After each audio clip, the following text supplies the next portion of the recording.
الجزاء.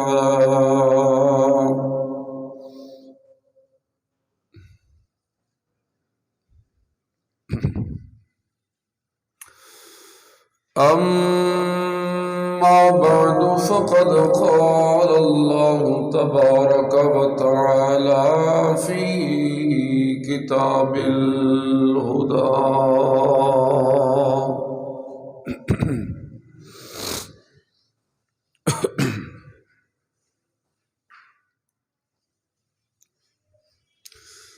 أعوذ بالله من الشيطان الرجيم. بسم الله الرحمن الرحيم.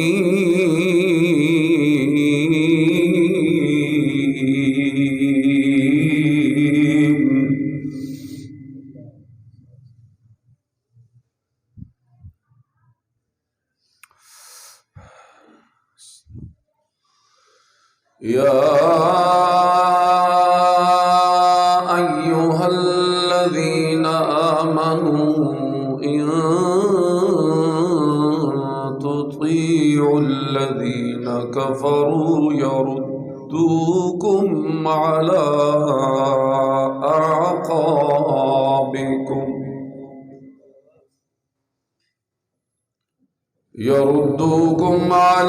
أعقابكم فتنقلبوا خاسرين.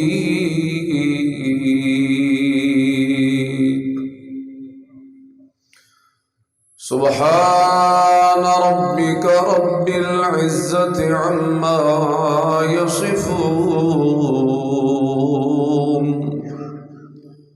وسلام على المرسلين، والحمد لله رب العالمين.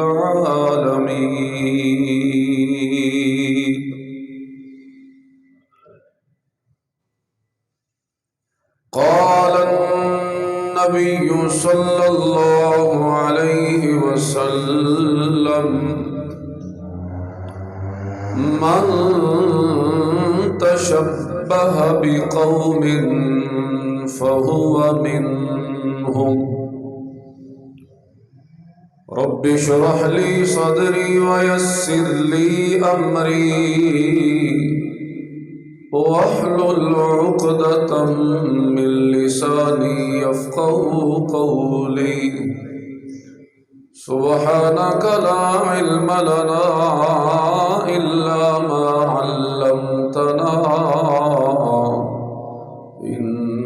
إنك أنت العليم الحكيم.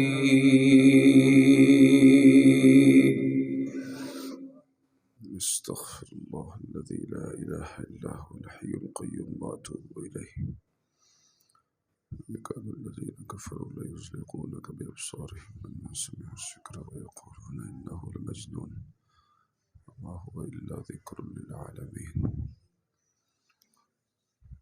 أعوذ بكلمات الله التامات من شر ما خلق.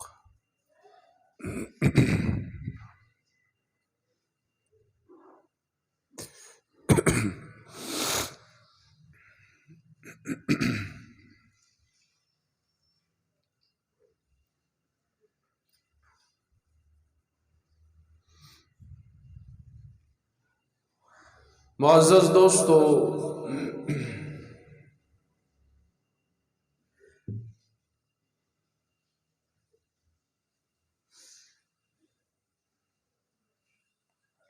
الحمدللہ، اللہ کا لاکھ لاکھ شکر ہے کہ اللہ نے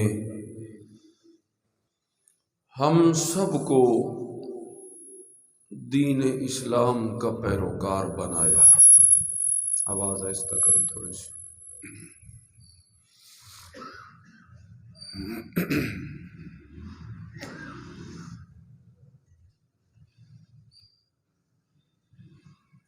یہ ایسی نعمت ہے اللہ کی کہ انسان پوری زندگی بھی سر سجدے میں ڈال کے رکھے، پھر بھی اس نعمت اسلام کا حق ادا نہیں ہو سکتا.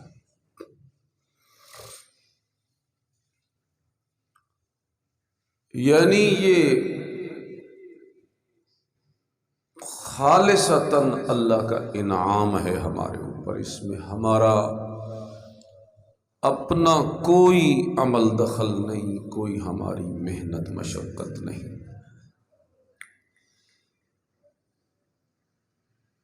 محنت مشقت ہماری تب ہوتی جب ہم کافروں کے گھروں میں پیدا ہوتے اور دین حق کی تلاش کرتے، پھر اس رستے کی مشکلات کو سہتے، پھر حالات کا مقابلہ کرتے ہوئے حق پہ ڈٹ جاتے اور مسلمان بن جاتے، تب تو تھا ہمارا اپنا کمال۔ لیکن صورت اس کے برعکس ہے، ہمیں اسلام کی نعمت کے حصول کے لیے کوئی محنت نہیں کرنی پڑی، پیدائشی مسلمان ہیں ہم، اس لیے کہ مسلمانوں کے گھروں میں پیدا ہوئے۔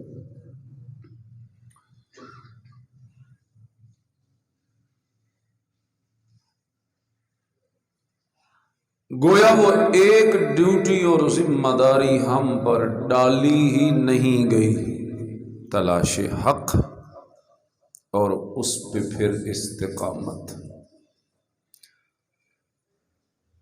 تلاش حق ہمیں کرنی نہیں پڑی، وہ اللہ نے مفت میں ہمیں دے دیا۔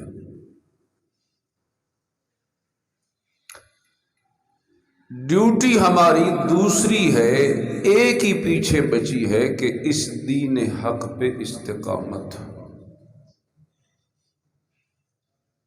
بس اللہ کرے ہم سب کو یہ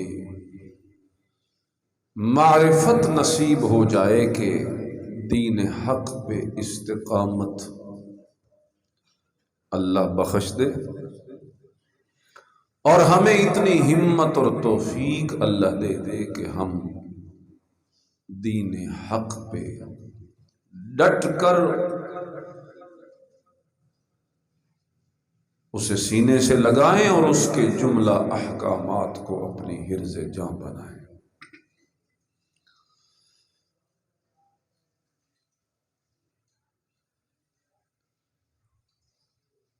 اس پہلی بات کے عرض کرنے کے بعد دوسری بات میں یہ عرض کرنا چاہتا ہوں کہ یہ جو ہمیں مل گئی نعمت اسلام، اس کی حقیقت کیا ہے؟ ہم اس کی حقیقت تک پہنچے۔ میں گزشتہ بھی کچھ جمعے پہلے اس پہ بات کر چکا ہوں کہ مسلمان کسے کہتے ہیں، شاید آپ کے ذہن میں ہوگی۔ میں نے عرض کیا تھا کہ مسلمان صرف زبان سے کلمہ پڑھنے والا نہیں ہوتا، مسلمان وہ ہوتا ہے جو کلمہ پڑھ کر موت تک اس پہ ڈٹا رہے اور اسی پہ مر جائے تو وہ مسلمان ہوتا ہے۔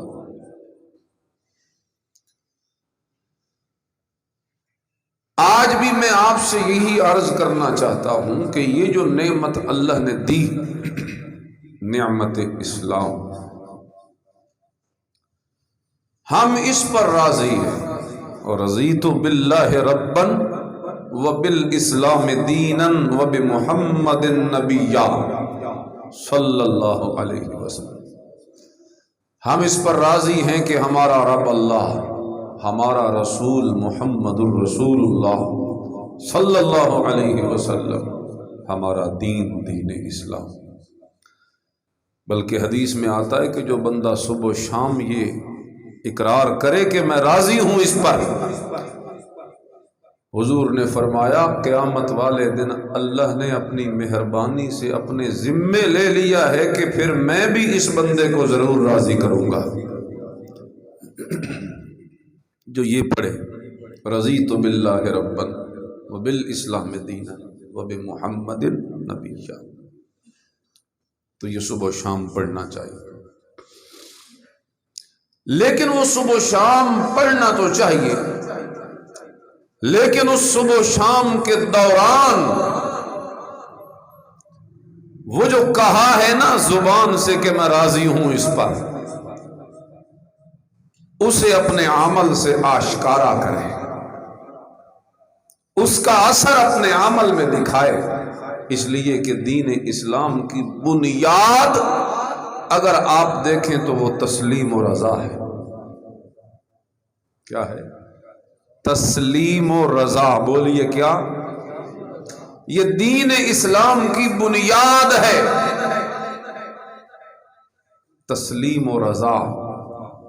ہر معاملے میں میں تجھ پر راضی ہوں، جیسے حکم ملے بس میرا کام یہ ہے کہ میں سر نیچے کر کے اس کی پیروی کروں۔ یہ دین اسلام کی بنیاد ہے۔ یہ تسلیم و رضا اور یہ اطاعت و فرما برداری جتنی کوئی زیادہ کرے وہ اتنا ہی ایمان و اسلام میں ترقی کرتا جائے، لیکن اس کے برعکس جو کفر ہے، الحاد ہے، باطل ہے، اس کی بنیاد کیا ہے؟ اس کی بنیاد فساد اور گمراہی ہے۔ اس کی بنیاد کیا ہے؟ فساد اور گمراہی ہے، چاہے وہ کسی شکل میں ہو، وہ کفر چاہے یہودیت کی شکل میں ہو، چاہے عیسائیت کی شکل میں ہو، چاہے ہندو کی شکل میں ہو، چاہے سکھ ہو، چاہے پارسی ہو، چاہے مجوسی ہو، کوئی بلا ہو، کفر کی بنیاد فساد ہے، گمراہی ہے۔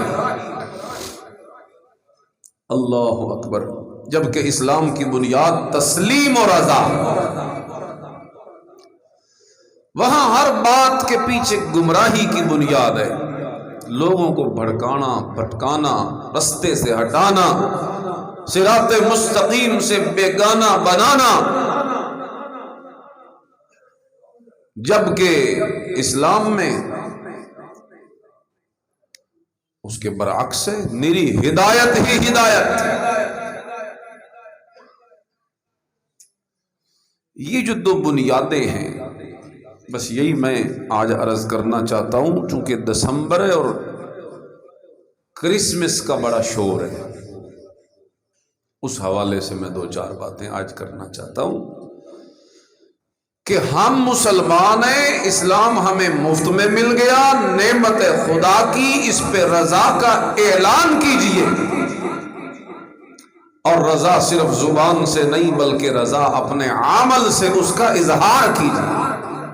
اور میں نے بتایا عمل سے اظہار تب ہو سکتا ہے جب شریعت کے ہر حکم کے معاملے میں آپ تسلیم و رضا، آپ اطاعت و فرما برداری والا لہجہ اختیار کریں۔ اللہ اللہ۔ اس لیے کہ ہمیں حکم یہی دیا گیا، قُلْ إِن كُنتُمْ تُحِبُّونَ اللَّهَ فَاتَّبِعُونِي يُحْبِبْكُمُ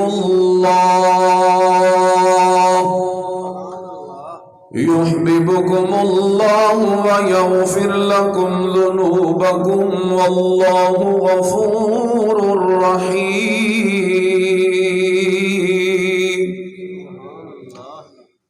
قُلْ أَطِيعُوا اللَّهَ وَالرَّسُولَ۔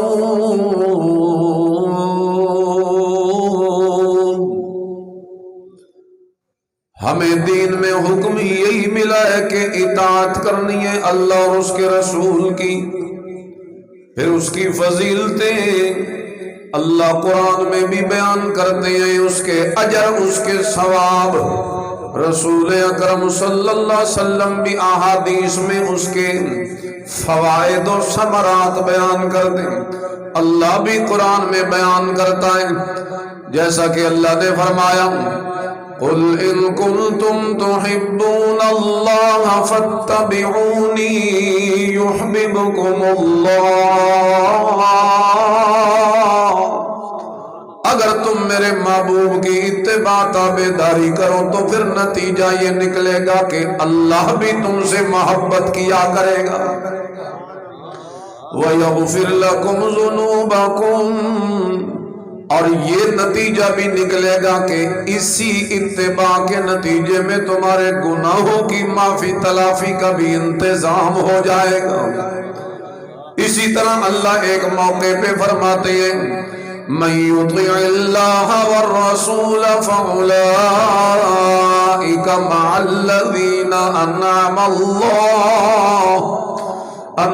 اللَّهُ عَلَيْهِمْ مِنَ النَّبِيِّينَ وَالصِّدِّيقِينَ وَالشُّهَدَاءِ وَالصَّالِحِينَ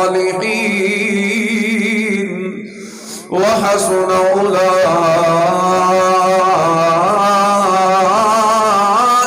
رَفِيقًا.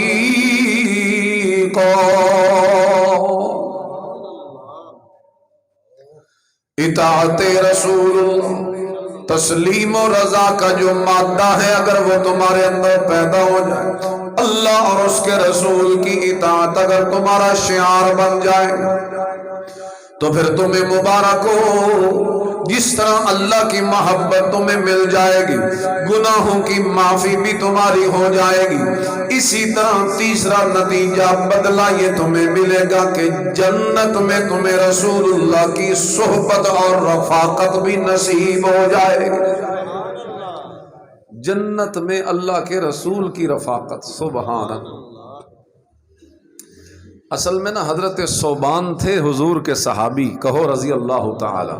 ثوبان ایسے ہی تڑپتے تڑپتے اچانک دوڑتے حضور کی محفل میں آئے. حضور نے پوچھا خیریت تو ہے؟ کہ یا رسول اللہ بچوں میں بیٹھا تھا، گھر بال بچوں میں مست، ایسے اچانک دل میں تڑپ آپ کی محبت کی ابھری نہ جذبہ.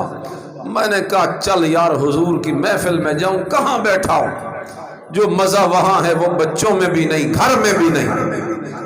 اللہ اللہ.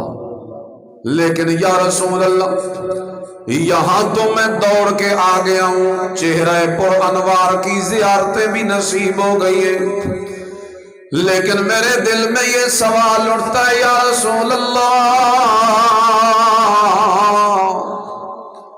جنت میں آپ کا درجہ بڑا اونچا ہوگا، میں جنت میں چلا بھی گیا تو میرا درجہ بھلا آپ کے درجے کے قریب کیسے ہو سکتا ہے؟ آپ تو اللہ کے نبی ہیں، اس کے محبوب ہیں، میرا درجہ چھوٹا ہوگا، میں بھلا آپ کو کیسے ملوں گا، کیسے زیارت ہوگی؟ یہ چیز مجھے تڑپائے رکھتی ہے دل میں کہ اللہ اور اس کے رسول کی محبت تو میرے دل میں ہے، لیکن میں چاہتا ہوں کہ یہ زیارت والی، صحبت والی، معیت والی نعمت مجھے وہاں بھی ملتی رہے. اس لیے کہ میرا یہ یقین ہے اور عقیدہ ہے کہ اتنا مزہ جنت میں بھی نہیں جتنا مزہ محمد رسول اللہ کی صحبت اور معیت میں ہوتا ہے صلی اللہ علیہ وسلم. جنت بھی پھر بے مزہ ہے اگر اس جنت میں آپ کی زیارت نہیں تو میں ایسی جنت میں جانے پہ بھی خوش نہیں کہ جس جنت میں مجھے آپ کے چہرے کی زیارت نصیب نہ ہو، آپ کی معیت اور رفاقت اگر مجھے نصیب نہ ہو تو پھر میں ایسی جنت پہ بھی خوش نہیں. ابھی یوں ہی بیٹھے تھے اسی جگہ پہ صحابی دل کی باتیں اللہ کے رسول کے آگے کر رہے تھے کہ اچانک اللہ نے جبریل امین کے حوالے یہ آیت کر دی اور اللہ فرماتے ہیں اے جبریل امین جا میرے محبوب کو تسلی دے اور میرے محبوب کے یار کے دل کو بھی تسلی دے جو میرے محبوب کی محبت میں تڑپ رہا ہے، اسے بھی جا کے بتا دے اگر تو یہ چاہتا ہے کہ دنیا کی طرح آخرت میں بھی تجھے رفاقت اور صحبت پیغمبر ملے تو پھر اس کا ایک طریقہ ہے، وہ طریقہ اپنانا تیرا کام ہے اور رسول اللہ کی رفاقت دے دینا میں اللہ کا کام. وہ کون سا طریقہ ہے جنت میں رسول اللہ کی رفاقت لینے کا؟ اللہ نے قرآن کی آیت نازل کر کے فرما دیا من یطع اللہ والرسول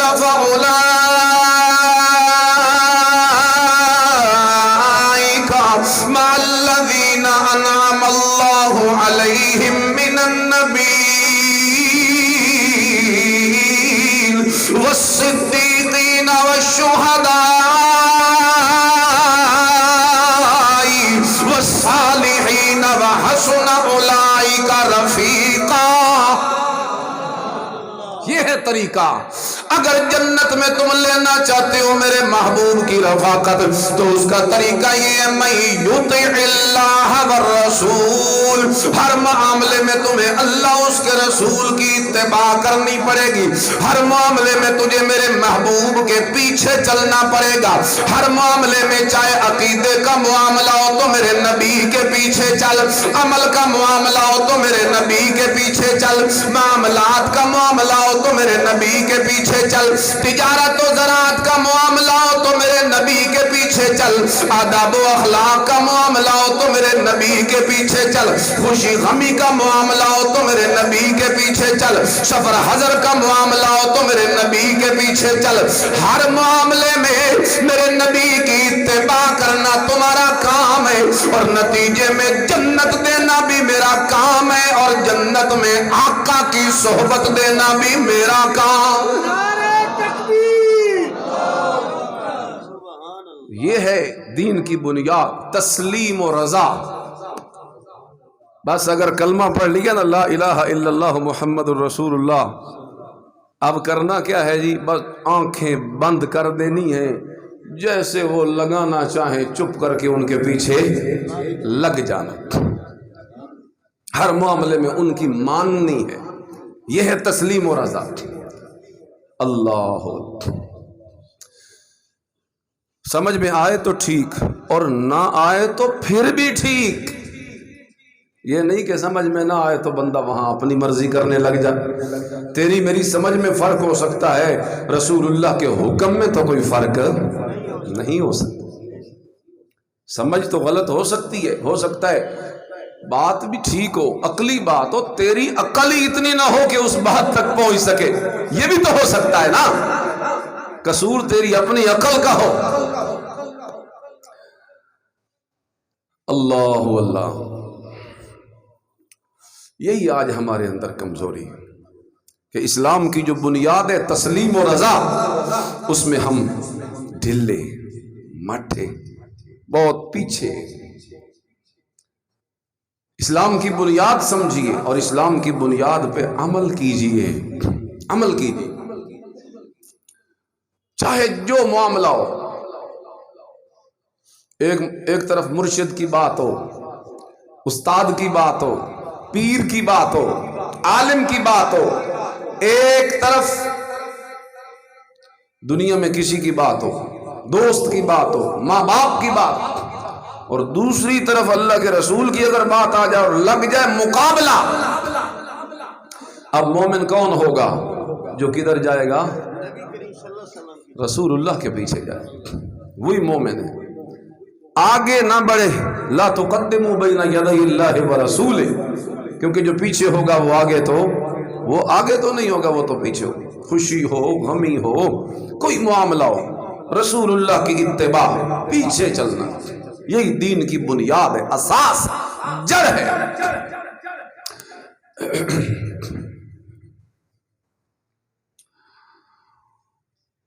مثال کے طور پہ ایک حکم آ گیا، یا ایھا الذین آمنوا لا تتخذوا اليہود والنصارى اولیاء۔ او مومنو، ایک حکم ہے تمہارے لیے، اور وہ حکم یہ ہے کہ تم نے یہودیوں اور عیسائیوں کو اپنا دوست نہیں بنانا، ان کی مشابہت نہیں کرنی۔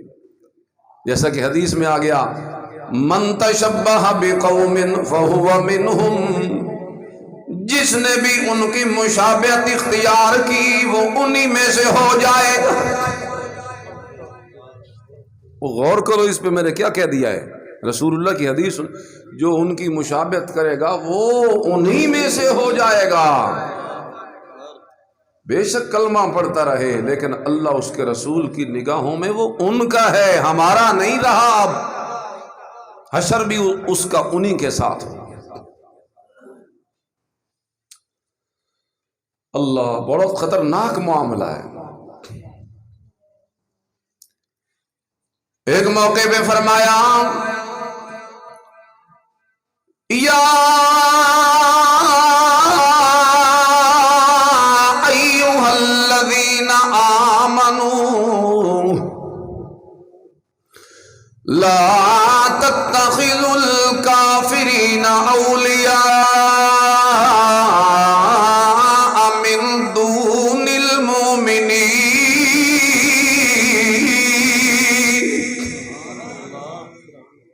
کافروں کو دوست نہ بنانا مومنوں کو چھوڑ کر، تمہارے دوست مومن ہونے چاہیے، کافر۔ ان تطیعوا فریقا من الذین کفروا، اگر تم ان کی اطاعت کرو گے تو نتیجہ بڑا خطرناک نکلے گا۔ یردوکم علی اعقابکم، یہ تمہیں اپنے قدموں پہ واپس پلٹا دیں گے۔ خطرہ ہے تمہارا اسلام نہ ختم ہو جائے۔ اللہ، اگر تم ان کے ساتھ بیٹھ گئے، انکم اذا مثلہم، خطرہ ہے کہ تم بھی انہی جیسے نہ ہو جاؤ۔ اگر تم ان کے ساتھ جڑتے ہو تو اللہ قرآن میں فرماتا ہے کہ تمہیں یہ باتیں، یہ احکامات یاد رکھنے چاہیے۔ اللہ اکبر، کہ یہ تم سے اتنے تک راضی نہیں ہوں گے۔ وَلَن تَرْضَىٰ عَنكَ الْيَهُودُ وَلَا النَّصَارَىٰ حَتَّىٰ تَتَّبِعَ مِلَّتَهُمْ، اتنے تک یہ تم سے راضی نہیں ہوں گے جتنے تک تم پورے کے پورے ان جیسے نہ ہو جاؤ۔ یہ قرآن کی آیتوں کے میں ترجمے پڑھ رہا ہوں، 5-6 آیتیں میں نے ابھی آپ کو سنائی، تو میں عرض یہ کر رہا ہوں کہ اسلام تسلیم و رضا، جیسے وہ کہہ دیں تو ماننا ہے۔ انہی احکام میں سے ایک حکم میں پڑھ رہا ہوں، غیر مسلموں سے دوستی اجازت نہیں، ان کی مشابہت کی اجازت نہیں، ان کے پاس اس نیت سے بیٹھنے کی اجازت نہیں۔ اوے بیٹھنا تو بڑی دور کی بات، سورہ ہود میں کہہ دیا لا ترکنوا الی الذین ظلموا فتمسکم النار۔ او مومنو، دھیان کرو، ان ظالموں کی طرف تم نے میلان بھی نہیں اختیار کرنا۔ تھوڑے دل دا میلان بھی ادے، وہ دل کے خیال اور دل کے میلان پہ جب پابندی لگا دی، ملنا، بیٹھنا، مبارکیں دینا، کرسمس کی مبارک دینا، یہ کیسے جائز ہو سکتا ہے؟ استغفر اللہ، کرسمس کیا ہے بھلا؟ کیا عقیدہ ہے؟ صرف عید ہے جیسے ہماری عید ہوتی ہے تو صرف یہ ان کی عید ہے؟ نہیں، وہ ایک نظریہ ہے، ایک عقیدہ بد ہے، ایک فاسد عقیدہ ہے۔ اور وہ کون سا عقیدہ ہے؟ وہ عقیدہ یہ ہے وَقَالُوا اتَّخَذَ اللَّهُ وَلَدًا، یہ کہتے ہیں کہ اللہ نے بیٹا بنا لیا ہے عیسیٰ کو۔ کہو علیہ الصلوۃ والسلام۔ حضرت عیسیٰ کو اللہ کا بیٹا، لیکن یہ سمجھتے جائیے کہ یہ بیٹا اس طرح نہیں مانتے جس طرح کہ بیٹا پیدا ہوتا ہے، میاں بیوی ملتے ہیں، نتیجتاً ماں کی کوکھ سے بچہ جنم لیتا ہے۔ عیسائی جو اللہ کو، عیسیٰ کو اللہ کا بیٹا کہتے ہیں، یہودی عزیر کو اللہ کا بیٹا کہتے ہیں، یہ اس معنی میں نہیں کہتے۔ قرآن کہتا ہے وَقَالُوا اتَّخَذَ اللَّهُ وَلَدًا، یہ کہتے ہیں اللہ نے انہیں بیٹا بنا لیا۔ بیٹا ہونا اور بات ہے، کسی کو بیٹا بنا لینا اور بات۔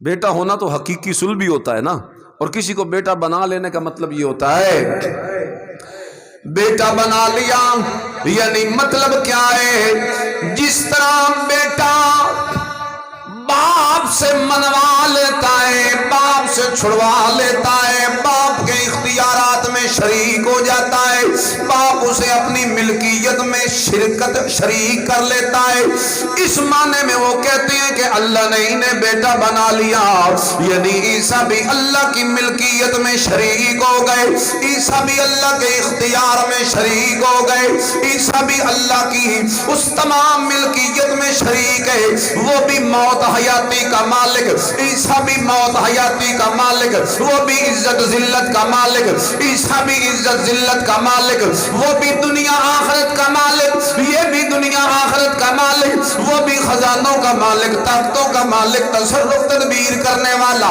یہ بھی خزانوں طاقتوں کا مالک اور تصرف و تدبیر کرنے والا۔ اللہ نے قرآن میں فرمایا لَقَدْ كَفَرَ الَّذِينَ قَالُوا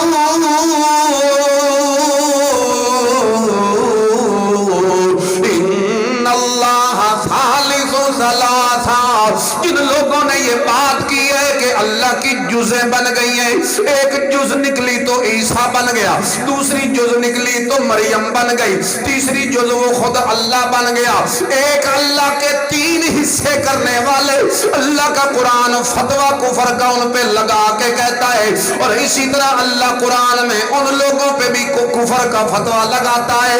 کن لوگوں پر؟ جن لوگوں نے یہ کہا کہ عیسیٰ اللہ کے بیٹے ہیں، عزیر اللہ کے بیٹے ہیں، لقد کافر، وہ بھی کافر ہو گئے۔ تو یہ عقیدہ کفریہ ہے، شرکیہ عقیدہ ہے۔ کرسمس کی مبارکباد کا مطلب یہ ہے کہ تمہیں مبارک ہو، واقعی اللہ نے بیٹا بنایا ہے۔ ایمان بچے گا؟ ختم۔ اور یہاں بڑی پابندیاں ہیں، مرضیاں نہیں، اسلام تسلیم و رضا، اپنی مرضی نہیں، جیسے وہ کہتے ہیں ویسے کرنا ہے، ویسے کرنا ہے۔ امام احمد بن حنبل رحمہ اللہ سے منقول ہے، ان کے حالات میں لکھا ہے وہ کسی عیسائی کو اچانک کوئی سامنے آ جاتا تو آنکھ کھول کر اسے دیکھ نہ پاتے، کہتے میری غیرت مجھے اجازت نہیں دیتی کہ میں اس بندے کو آنکھ بھر کے دیکھوں جو کہتا ہے اللہ نے بیٹا بنا لیا۔ آنکھیں بند کر لیا کرتے تھے کہ میں عیسائی کو دیکھ نہیں سکتا، اس وجہ سے کہ عقیدہ کتنا خطرناک۔ اللہ اللہ۔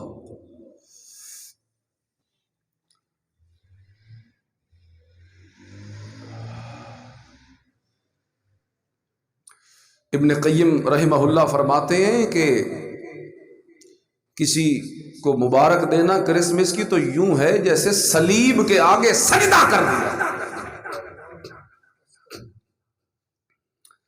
تو ایمان کی غیرت رکھو، اطاعت، جو کہا جا رہا ہے اس کے پیچھے چلو، اور کیا کہا جا رہا ہے؟ ان کی مشابہت نہ کرو۔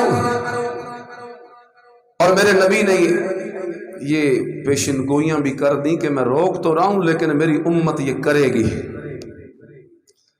شبرم بشبرن و ذراعم بذراع، جس طرح یہ ایک بالشت اس دوسری کے برابر ہے، ایک جیسی ہیں، جس طرح یہ ایک بازو دوسرے کے برابر ہے، ایک جیسے ہیں۔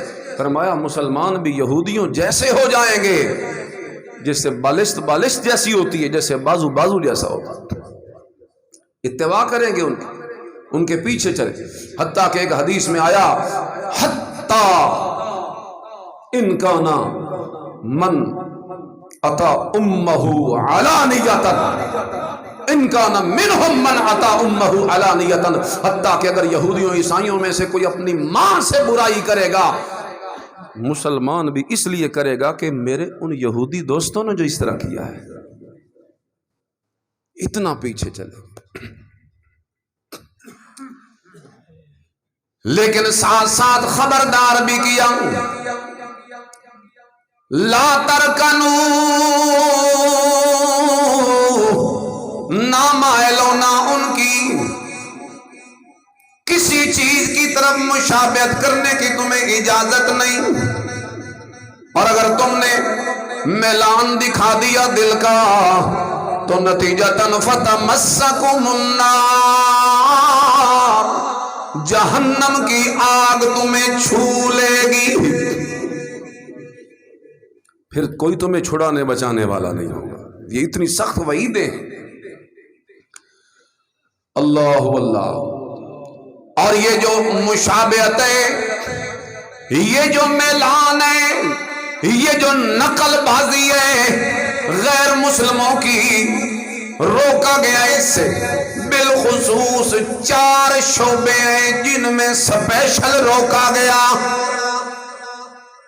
اعتقادات، ان جیسے عقیدے نہ ہوں جیسے ان کا عقیدہ ہے کہ وہ عبادات میں سے کسی عبادت کا رخ غیر اللہ کی طرف موڑ دیتے ہیں، اللہ کے علاوہ حضرت عیسیٰ کی عبادت کرتے ہیں، یہ انہیں اللہ کا جز کہتے ہیں۔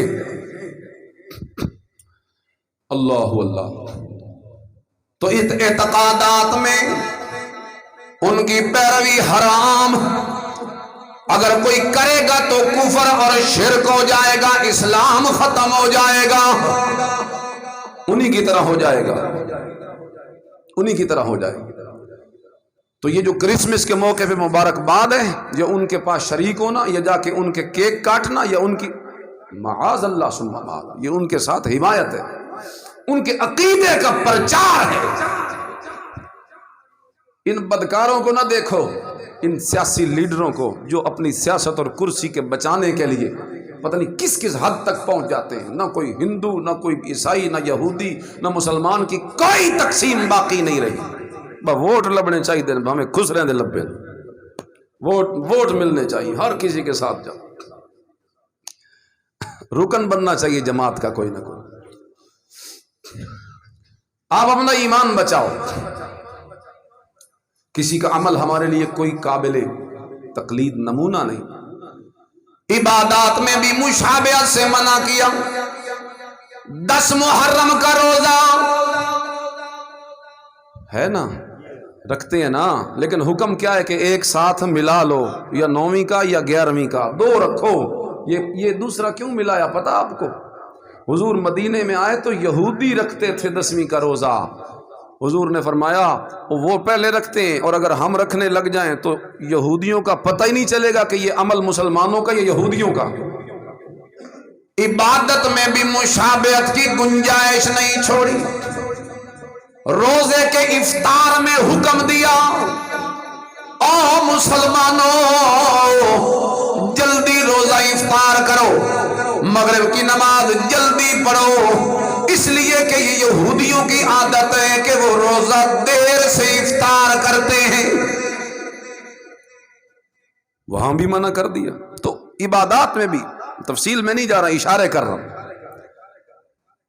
اور نمبر 3، عادات و اخلاق اطوار میں بھی منع کیا کہ شکل و شبات، عادات و اخلاق، کردار و افعال ان جیسے نہ کرو جیسا کہ میرے نبی کریم نے ارشاد فرمایا۔ ایک مثال دوں، توجہ ہے تھوڑی، ایک مثال سنو۔ میرے نبی نے فرمایا خالف المشرکین، دوسری حدیث میں فرمایا خالف الیہود، تیسری حدیث میں فرمایا خالف المجوس۔ مشرکوں کی مخالفت کرو، یہودیوں کی مخالفت کرو، مجوسیوں کی مخالفت کرو۔ آگے بات ایک ہی ہے، وہ کس بات میں فرمایا؟ فرمایا وفر اللحا،